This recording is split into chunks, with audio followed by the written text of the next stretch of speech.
yang dilakukannya dalam perkara ini adalah berbeda dalam hal substansi dari perkara-perkara sebelumnya. Menimbang bahwa pengadu mengadukan teradu 7 atas dugaan pelanggaran kode etik penyelenggara pemilu karena bertemu dengan Trimedia Panjaitan, anggota tim kampanye nasional Paslon Presiden dan Wakil Presiden Jokowi Yusuf Kala, pengadu mendalilkan bahwa pertemuan yang berlangsung di restoran Sate Senayan Menteng 7 Juni 2014 berkaitan dengan materi debat capres yang akan dilaksanakan kemudian. Menimbang bahwa terhadap pengaduan tersebut, teradu 7 menjawab bahwa pengaduan pengadu sangat berlebihan dan merupakan tindakan pembunuhan karakter terhadap teradu. Teradu mendalilkan bahwa pertemuan dengan Trimedia Panjaitan merupakan pertemuan yang tidak disengaja dan tidak direncanakan. Pertemuan terjadi secara kebetulan dan tidak berlangsung lama, lebih kepada proses saling menyapa dan tidak pernah terjadi pembicaraan terkait debat atau pertanyaan debat capres. Di dalam jawabannya, teradu 7 menerangkan berdasarkan bukti-bukti rekaman CCTV sebagai berikut. Pukul 22.49.35 WIB Sabtu 7 Juni, teradu 7 memasuki restoran dan langsung menuju kasir. Saat berjalan menuju kasir, teradu 7 selintas melihat Trimedia Panjaitan yang duduk di sebelah kiri bersama 4 orang lainnya.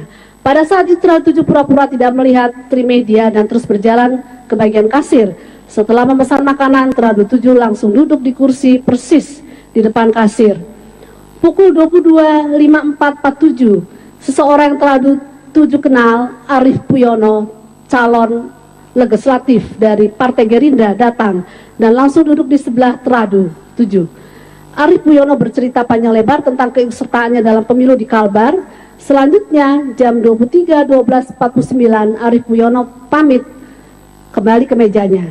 Dari kejauhan teradu 7 melihat Arief Puyono kembali ke tempat duduk, yang teradu 7 lihat terdapat 2 orang lainnya di tempat duduknya. Pukul 23.16.02 makanan yang dipesan telah selesai dan kemudian teradu 7 berjalan lurus menuju pintu keluar restoran. Trimedia Panjaitan memanggil nama dan mendatangi teradu 7. Pertemuan pada saat itu dalam posisi sambil berdiri dan tidak duduk di meja Trimedia Panjaitan dan kawan-kawan. Pada saat bertemu tidak lebih dari sekedar say hello, tidak pernah ada pembicaraan antara teradu 7 dengan Trimedia Panjaitan terkait debat seperti yang diberitakan banyak media. Pertemuan teradu 7 dengan Trimedia Panjaitan hanya berlangsung sekitar 40 detik. Setelah saling menyapa, teradu 7 langsung keluar dari restoran. Saat itu jam pada rekaman video CCTV menunjukkan pukul 23.16.57. Selanjutnya teradu 7 menuju mobil dan pulang langsung ke rumah. Menimbang keterangan para pihak dan alat bukti dalam persidangan, DKPP berpendapat pengaduan yang disampaikan pengadu tidaklah didukung bukti yang meyakinkan, bahkan terhadap unsur pemutarbalikan fakta yang mengakibatkan teradu terhina. Bukti yang diajukan teradu 7 sangat meyakinkan, dan dengan demikian dalil pengadu tidak beralasan dan teradu 7 terbukti tidaklah melakukan pelanggaran kode etik. DKPP pun memberi apresiasi atas sikap etis teradu 7 yang tidak melakukan tindakan hukum atau bentuk lain untuk membalas fitnah yang dilakukan pengadu dan narasumber informasi yang dijadikan sebagai saksi dalam perkara aku. Hal itu menunjukkan dedikasi, integritas, dan sikap kenegarawanan yang ditunjukkan oleh teradu 7. Menimbang bahwa pengadu mengadukan teradu 8-12 atas dugaan pelanggaran kode etik penyelenggara pemilu karena tidak melakukan pengawasan secara maksimal atas pelaksanaan tahapan pendaftaran, penetapan, dan pengumuman paslon Presiden Wakil Presiden 2014, menimbang terhadap pengaduan tersebut, teradu 8-12 menjawab bahwa para teradu telah melakukan pengawasan terhadap seluruh tahapan Pilpres berkenaan dengan tahapan pendaftaran Capres-Cawapres.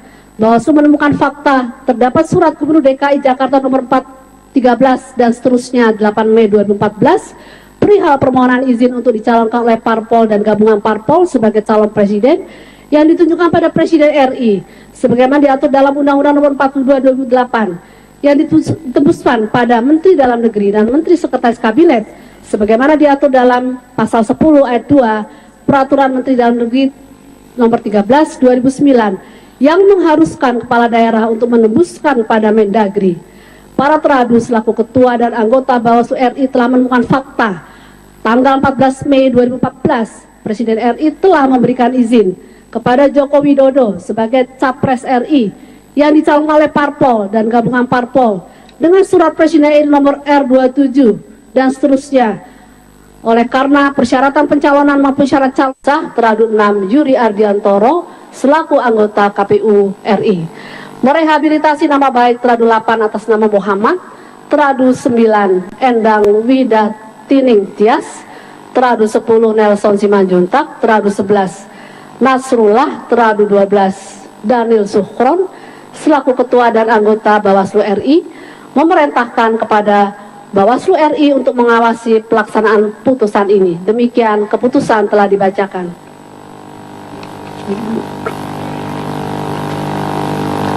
Putusan nomor 257 DKPP PKE 3 2014 Dewan Kehormatan Penyelenggara Pemilihan Umum Republik Indonesia yang memeriksa dan memutus pada tingkat pertama dan terakhir pengaduan nomor 673 dan seterusnya tanggal 7 Agustus 2014 yang diregistrasi dengan perkara nomor 257 dan seterusnya menjatuhkan putusan dugaan adanya pelanggaran kode etik yang diajukan oleh Rizaldi Limpas, wira swasta, Yusuf Hasani, dosen, terhadap Husni Kamil Manik, Ketua KPU RI, Hadan Nafis Gumai, anggota KPU RI, Ferry Kurnia Rizkiansa, anggota KPU RI, Arif Budiman, anggota KPU RI, Ida Budiati, anggota KPU RI, Sigit Pamungkas, anggota KPU RI, Yuri Ardiantoro, anggota KPU RI, Muhammad, Ketua Bawaslu RI, Nelson Simanjuntak, anggota Bawaslu RI, Nasrullah, anggota Bawaslu RI, Endang Widatining Tias, anggota Bawaslu RI, dan Daniel Zukhron, anggota Bawaslu RI, membaca dan mempelajari pengaduan pengadu, memeriksa dan mendengar keterangan pengadu, memeriksa dan mempelajari dengan seksama segala bukti-bukti yang diajukan pengadu dan para teradu. Kemudian langsung masuk ke bagian pertimbangan putusan. Menimbang bahwa pada pokoknya para pengadu mendalilkan para teradu sebagai penyelenggara pemilu telah melakukan pelanggaran kode etik penyelenggara pemilu karena jadwal dan waktu yang ditetapkan tidak memenuhi rasio kesediaan waktu untuk penyelesaian tahapan sehingga memicu ketidakjujuran, ketidakadilan dan ketidakpastian hukum.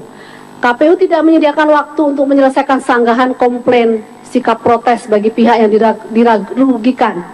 Tindakan KPU yang membolehkan penggunaan KTP dalam pelaksanaan Pilpres 9 Juli bagi pemilih yang belum terdaftar pada DPT adalah tindakan di luar ketentuan perundang-undangan.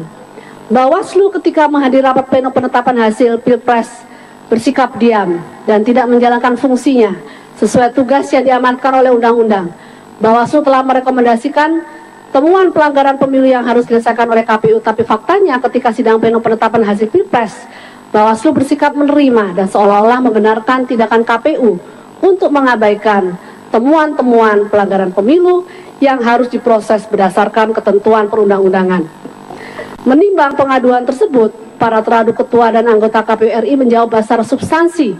PKPU lahir sebagai kebutuhan hukum agar pelaksanaan pemilu dapat berjalan baik. Peraturan-peraturan KPU justru sangat sesuai dengan azas penyelenggara pemilu. Peraturan KPU menyangkut DPK, DPKTB adalah untuk memenuhi hak konstitusional warga negara yang telah memenuhi hak pilih. Kebijakan para teradu mempertahankan jadwal penetapan hasil pemilu dan pasangan calon terpilih 22 Juli 2014 telah memperhatikan pendapat Bawaslu yang disampaikan dalam forum rekapitulasi penghitungan suara tingkat nasional. Apabila tidak ada kejadian yang sangat luar biasa, tidak ada alasan bagi KPU untuk menunda penetapan hasil pemilu. Sepanjang pelaksanaan rekapitulasi penghitungan suara tingkat nasional, KPU Provinsi menyampaikan presentasi hasil pemilu dengan penjelasan tidak ada keberatan terkait DPKTB di tingkat TPS, desa, dan kecamatan. Terhadap jumlah DPKTB yang menjadi perhatian besar telah diberikan penjelasan secara konstruktif oleh KPU, KPU Provinsi, dan KPU Kabupaten Kota. Demikian juga terkait pelaksanaan rekomendasi pengawas pemilu telah ditindaklanjuti oleh jajaran penyelenggara pemilu. Berdasarkan fakta tersebut, tidak ada alasan mengambil kesimpulan adanya kejadian luar biasa untuk menunda penetapan hasil pemilu dan pasangan calon terpilih.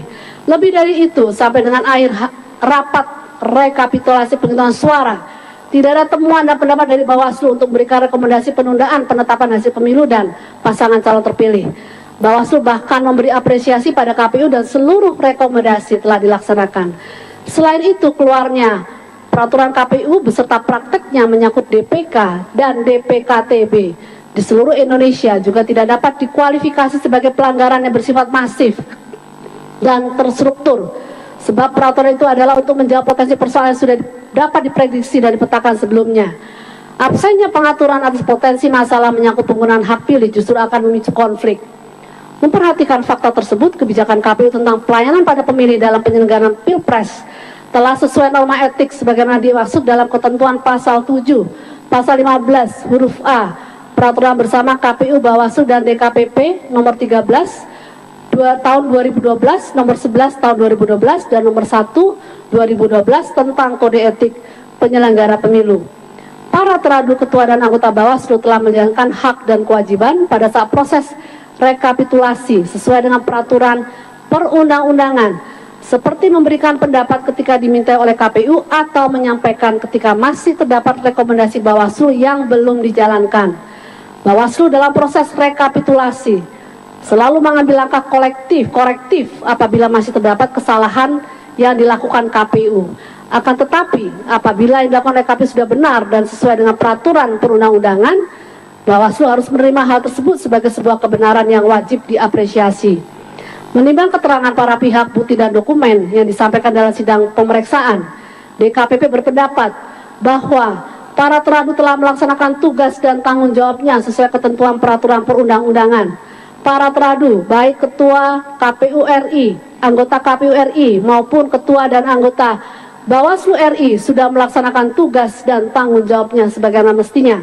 Namun perlulah diingatkan supaya KPU RI memberikan penjelasan atau pengarahan yang lebih gamblang kepada para penyelenggara pemilu di tingkat di bawahnya terkait penggunaan KTP sehingga tidak menimbulkan masalah sebagaimana misalnya terjadi di Provinsi DKI Jakarta. Menimbang terkait dari pengadu selebihnya, DKPP tidak perlu menanggapi dalam putusan ini dan menyimpulkan dan memutuskan bahwa pertama, menolak pengaduan pengadu untuk seluruhnya. Kedua, merehabilitasi nama baik teradu 1, 2, 3, 4, 5, 6, 7 atas nama Husni Kamil Manik, Hadar Nafis Gumai, Ferry Kurnia Rizkiansah, Arif Budiman, Ida Budiati, Sigit Pamungkas, Yuri Adiantoro sebagai ketua merangkap anggota dan anggota KPU RI. Teradu 8, teradu 9, 10, 11, 12 atas nama Muhammad Nelson Simanjuntak Nasrullah Endang Wihda Tining Tias Dalil Zuhron sebagai ketua merangkap anggota Bawaslu RI terhitung sejak putusan ini dibacakan, memerintahkan kepada Badan Pengawas Pemilu RI untuk melaksanakan putusan ini. Demikian putusan sudah dibacakan. Dua lagi silakan. Putusan nomor 255 DKPP PKE 3 2014 Dewan Kehormatan Penyelenggara Pemilihan Umum Republik Indonesia yang memeriksa dan memutus pada tingkat pertama dan terakhir perkara pengaduan nomor 674 dan seterusnya yang diregistrasi dengan nomor perkara 255 dan seterusnya menjatuhkan putusan dugaan adanya pelanggaran kode etik yang diajukan oleh Prabowo Subianto, calon Presiden RI, Hatta Rajasa, calon Wakil Presiden RI, dalam hal ini berdasarkan surat kuasa khusus tanggal 4 Agustus, memberikan kuasa untuk bertindak baik sendiri-sendiri maupun bersama-sama kepada Mahendra Data, tim pembela Merah Putih, Sutejo Sabto Jalu, tim pembela Merah Putih, Warno, tim pembela Merah Putih, Sahroni, tim pembela Merah Putih, Guntur Fatahillah, tim pembela Merah Putih, Ega Windratno, tim pembela Merah Putih, kepada Husni Kamil Manik, Ketua KPU RI, Ferry Kurnia Rizkiansah, anggota KPU RI, Ida Budiati, anggota KPU RI, dan seterusnya Karena ini semuanya adalah ketua dan anggota KPU RI, maka kemudian saya akan langsung kepada bagian pertimbangan putusan. Menimbang pengaduan pengadu pada pokoknya mendalilkan bahwa perbuatan teradu telah melakukan pelanggaran etika penyelenggara pemilu dengan melakukan pembukaan kotak suara yang sudah tersegel. Karena pada hari Jumat 25 Juli 2014, teradu mengeluarkan surat edaran nomor 1446 dan seterusnya tentang penyiapan dan penyampaian formulir model A5 PPWP dan model C7 PPWP Jo surat edaran 1449 dan seterusnya tentang sengketa PHPU Presiden dan Wakil Presiden tahun 2014, bahwa surat edaran dimaksud di atas berisikan perintah pada seluruh KPUD untuk melakukan pembukaan kotak suara yang sudah tersegel berdasarkan pasal 149 Undang-Undang Nomor 42 2008 tentang Pemilihan Presiden dan Wakil Presiden dan PKPU Nomor 21 Tahun 2014 yang menyatakan KPU Kabupaten Kota menyimpan, menjaga dan mengamankan keutuhan kotak suara setelah pelaksanaan rekapitulasi hasil penghitungan perolehan suara paslon, sehingga KPU KIP Kabupaten Kota wajib menyimpan, menjaga dan mengamankan kotak suara. Tindakan KPU itu telah melanggar PKPU nomor 21 tahun 2014. KPU KIP Kabupaten Kota wajib dalam hal ini menyimpan dan menjaga serta mengamankan keutuhan seluruh kotak suara yang berisi surat suara dari seluruh TPS di wilayah kerjanya dan formulir di tingkat TPS dalam keadaan tersegel. Surat edaran ini juga melanggar pasal 38 ayat 3 PKPU nomor 31 2014 yang pada pokoknya mengatur bahwa KPU KIP Kabupaten Kota wajib menyimpan kotak suara sebagaimana dimaksud pada ayat 1 pada tempat yang memadai dan dapat dijamin keamanannya. Untuk memperkuat pengaduan, selain mengajukan alat bukti, pengadu mengajukan ahli Dr. Margarito Kamis. Menimbang para teradu dalam jawaban terhadap dalil pengaduan bahwa para teradu dalam pembukaan kotak suara tidaklah bertujuan untuk melakukan perubahan terhadap data sebagaimana cantum dalam sertifikat maupun perolehan suara peserta Pilpres. Kegiatan pembukaan kotak suara semata-mata untuk melaksanakan perintah Mahkamah Konstitusi seperti tercantum dalam peraturan MK nomor 4 2014. Dalam konsep keadilan pemilu, peserta pemilu diberikan kesempatan untuk menyampaikan keberatan pada lembaga hukum, sedangkan penyelenggara pemilu mempunyai kewajiban merespon keberatan tersebut berbasis fakta dan data. Terhadap fakta tersebut, kebijakan pembukaan kotak suara melibatkan saksi peserta pemilu, pengawas pemilu, dan kepolisian telah sejalan dengan azas profesional, transparan, dan akuntabel, serta norma etika penyelenggara pemilu. Tidak ada pikiran apalagi tindakan para teradu untuk melakukan perubahan dokumen hasil pemilu. Berdasarkan substansi surat edaran menyangkut pembukaan kotak suara dan pelaksanaannya sesuai dengan azas-azas penyelenggara pemilu dan tata kelola pemilu yang baik. Pertama, pembukaan kotak suara dengan prinsip transparansi melibatkan pemangku kepentingan utama pemilu, saksi pasangan calon dan pengawas pemilu. Kedua, pembukaan kotak suara juga sesuai dengan prinsip independensi. Ketiga, pembukaan kotak suara sesuai dengan azas akuntabilitas, yaitu setiap pembukaan kotak suara terdapat berita acara atas aktivitas yang dilakukan. Keempat, pembukaan kotak suara sesuai dengan azas efektivitas. Pembukaan kotak suara dimaksudkan untuk memberikan pelayanan yang tanggap dan cepat terhadap proses sengketa yang terjadi di MK. Terakhir, pembukaan kotak suara sesuai dengan prinsip profesionalitas. KPU memberikan standar operasional prosedur dalam proses pembukaan kotak suara sehingga pembukaan kotak suara di satu tempat dengan tempat lain memiliki pola yang sama. Untuk memperkuat bantahannya, selain mengajukan alat bukti, teradu juga mengajukan ahli yaitu Dr. Haryono. Menimbang keterangan para pihak terkait, bukti dan dokumen yang disampaikan dalam sidang pemeriksaan, terdapat pemahaman dan fakta sebagai berikut. Berdasarkan pasal 149 Undang-Undang 42 2008 dan pasal 43 PKPU 21 2014, KPU KIP Kabupaten Kota wajib menyimpan dan menjaga serta mengamankan keutuhan seluruh kotak suara berisi surat suara dari seluruh TPS di wilayah kerjanya dan formulir tingkat TPS dalam keadaan tersegel. Dalam Undang-Undang dan PKPU tidak terdapat norma hukum yang memberi kewenangan pada KPU untuk membuka kotak suara. surat edaran untuk memperlancar tugas pokok dan fungsi KPU, maka terbitlah rangkaian surat edaran nomor 1446 dan seterusnya, nomor 1411 dan seterusnya, surat edaran nomor 1449 dan seterusnya kepada seluruh jajaran KPU KIP provinsi dan KPU KIP kabupaten kota untuk pembukaan kotak suara yang sudah tersegel pasca penghitungan suara nasional pada KPU KIP provinsi dan ketua KPU KIP kabupaten kota. Terhadap pembukaan kotak suara dalam perkara AKO ahli yang diajukan pengadu Dr. Margarito Kamis mengatakan bahwa surat edaran yang dikeluarkan oleh KPU untuk membuka kotak suara adalah perbuatan melawan hukum, tidaklah mengikat bagi pihak lainnya dan harus berdasarkan perintah Mahkamah Konstitusi. Sementara ahli teradu Dr. Hari mengatakan bahwa secara fisik kotak suara merupakan properti KPU.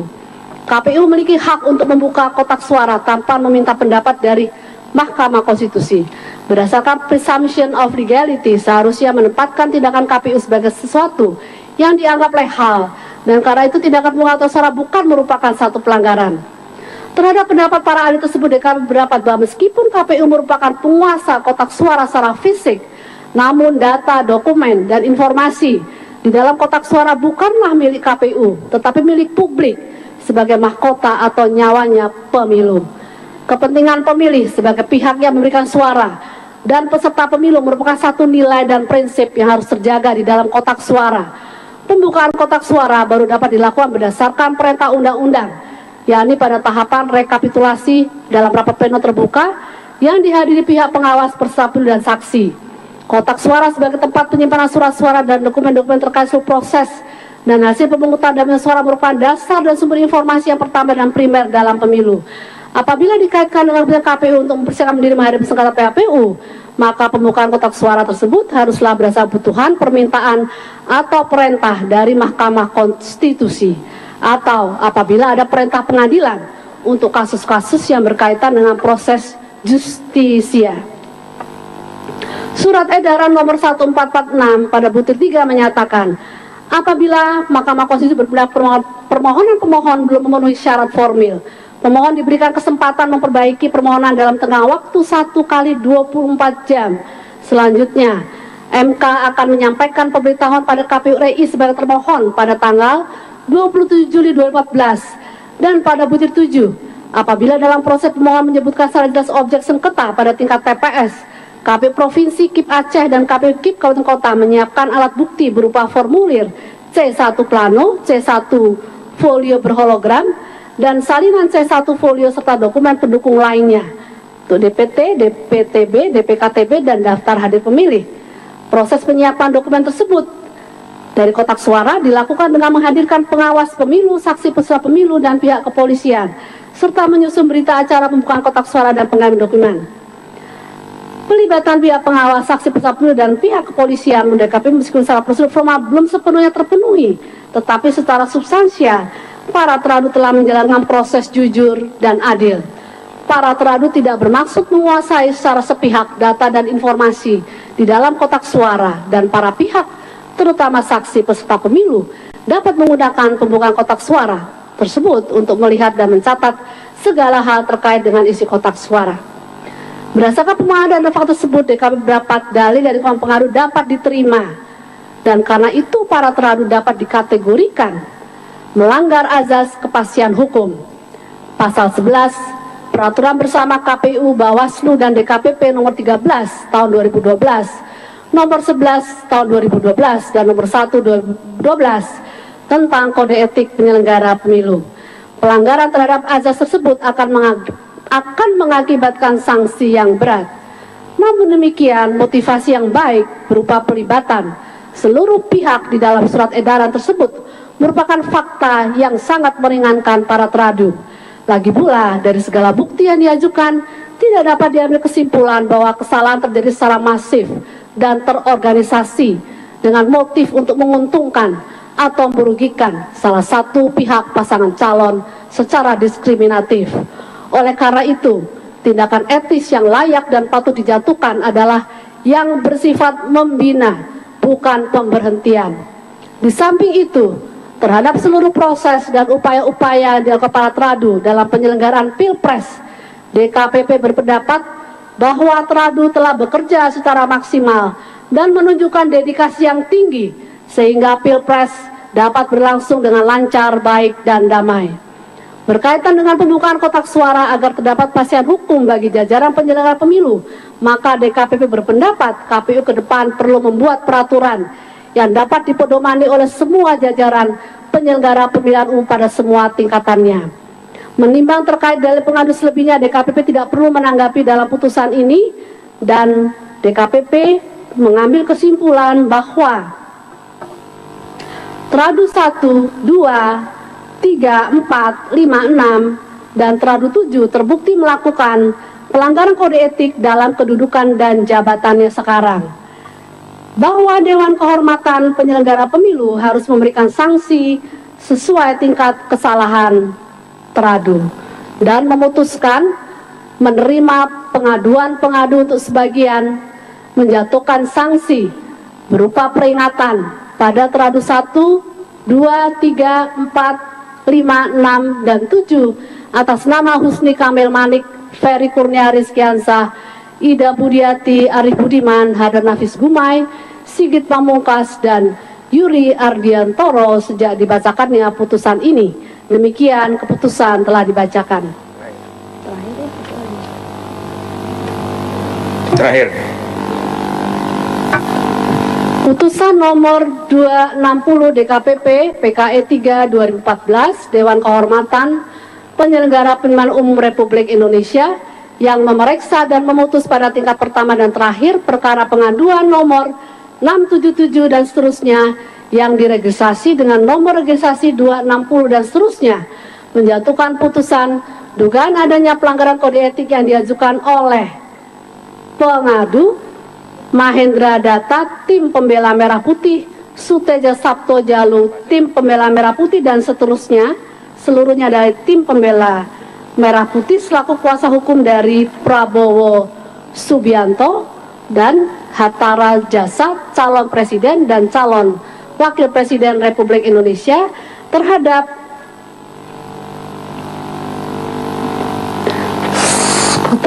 ketua dan seluruh anggota KPU Republik Indonesia. Membaca dan mempelajari pengaduan pengadu, memeriksa dan mendengar keterangan pengadu, memeriksa dan mendengar jawaban Tradu, mendengarkan keterangan saksi dan ahli, memeriksa dan mempelajari dengan seksama semua dokumen dan segala bukti-bukti yang diajukan pengadu dan Tradu. Maka kemudian saya membacakan langsung pada bagian pertimbangan putusan. Menimbang pengaduan pengadu pada pokoknya mendalilkan bahwa perbuatan para Tradu telah melanggar kode etik penyelenggara pemilu atas tindakannya yang tidak profesional dengan menerbitkan PKPU nomor 9 2014 tentang penyusunan daftar pemilih untuk pemilihan presiden dan wakil presiden tahun 2014 dan PKPU nomor 19 2014 tentang pemungutan dan penghitungan suara di tempat pemungutan suara dalam pemilu presiden wakil presiden 2014 dengan menghadirkan ketentuan baru tentang DPK dan DPKTB yang tidak ditemukan dalam Undang-Undang 42 tahun 2008 tentang pemilihan umum presiden dan wakil presiden. Tindakan para Tradu yang mengatur mengenai DPK dan DPKTB dalam peraturan KPU AKO bukanlah merupakan kewenangan KPU, dan oleh sebab itu tindakan para Tradu bertentangan dengan Undang-Undang nomor 42 tahun 2004 tentang pemilihan umum presiden, 2008 tentang pemilihan umum presiden dan wakil presiden. Menimbang dalam jawaban dan keterangan para Tradu menolak seluruh aduan pengadu dan menyatakan telah melakukan tugas dan tanggung jawabnya sesuai dengan ketentuan peraturan perundang-undangan, bahwa telah diprediksi sebelumnya bahwa Undang-Undang nomor 42 tahun 2008 tentang pemilihan umum presiden wakil presiden sebagai dasar pemilihan umum presiden wakil presiden 2009 menyimpan potensi masalah terkait penggunaan hak pilih warga negara yang memenuhi syarat yang tidak terdaftar dalam DPT dan DPTB. Kemudian Undang-Undang Nomor 42 2008 AKO kembali menjadi dasar pelaksanaan pemilihan umum presiden wakil presiden 2014 tanpa mengalami pengubahan sedikit pun, yang kemudian menjadi dasar pengadu untuk menyatakan bahwa para Tradu telah bertindak di luar dari kewenangannya.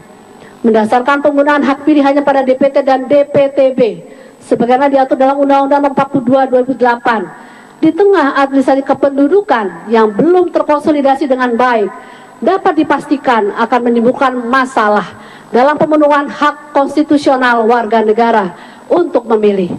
Artinya, masalah DPK dan DPKTB bukanlah masalah yang berdiri sendiri dan yang seharusnya sepenuhnya harus dipertanggungan kepada penyelenggara pemilu secara keseluruhan semata.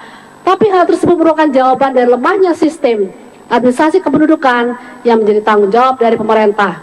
Mahkamah Konstitusi melalui putusannya nomor 102/2009 telah melahirkan terobosan hukum dalam rangka melindungi dan memenuhi hak konstitusional warga negara untuk menggunakan hak pilihnya dalam pemilihan umum di luar DPT dan DPTB dengan menunjukkan kartu identitas kependudukan pada TPS sesuai alamat RT RW pada kartu identitas pemilih. Berangkat dari pengalaman Presiden Wakil Presiden 2009, penggunaan kartu identitas kependudukan sebagai syarat penggunaan hak pilih di luar DPT dan DPTB diformulasikan dalam peraturan KPU AKO dengan daftar pemilih khusus atau DPK dan daftar pemilih khusus tambahan atau DPKTB sebagai sarana melayani dan memfasilitasi hak konstitusional warga negara untuk memilih. Menimbang keterangan para pihak, keterangan saksi, keterangan ahli, bukti dokumen, serta fakta yang terungkap dalam persidangan, DKP berpendapat bahwa ketentuan DPK, DPKTB dalam PKP... Iya, kita sudah saksikan tadi sehingga tidak ada lagi kontroversi tentang pembukaan kotak suara ini. Jangan lupa bahwa memang kotak suaranya itu milik KPU, tetapi isinya suaranya adalah milik publik. Itu suara Anda dan saya sebagai pemegang mandat tertinggi untuk penyelenggara negara. Sekali lagi, Anda dan saya sebagai rakyat Indonesia memiliki hak terhadap memilih siapakah yang wajib menjalankan pemerintahan selanjutnya. Baik, sambil juga kita menunggu bagaimana kemudian keputusan pembacaan amar putusan dari Mahkamah Konstitusi. Tadi di awal persidangan Ketua DKPP Jimli Asidiki memang menyampaikan bahwa sengaja begitu ada keputusan agar pembacaan DKPP berlangsung bersamaan dengan Mahkamah Konstitusi. Tapi ini tidak saling berkaitan. Sekali lagi tekankan bahwa apa yang disampaikan di Mahkamah Konstitusi nanti adalah keputusan terkait institusi, putusan dari Komisi Pemilihan Umum. Sementara apa yang disampaikan oleh Dewan Kehormatan Penyelenggara Pemilu adalah masing-masing individu terkait yang kemudian diadukan, disampaikan kepada DKPP. Kita nanti akan melihat bagaimana perkembangan situasi di Kementerian Agama pasca pembacaan putusan oleh